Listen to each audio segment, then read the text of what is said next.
For instance, you can choose bed or product.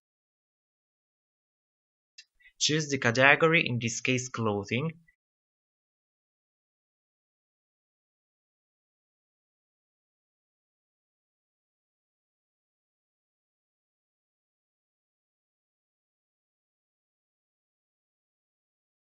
and as brand name you can write H&M Clothing New York.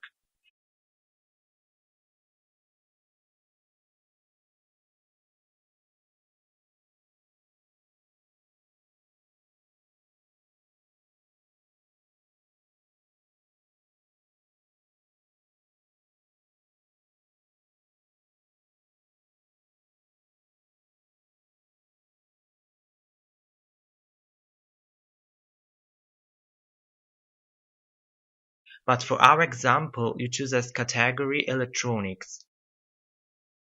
Add the name product. In this case, you are going to create a page for the selling of SanDisk USB pen drive.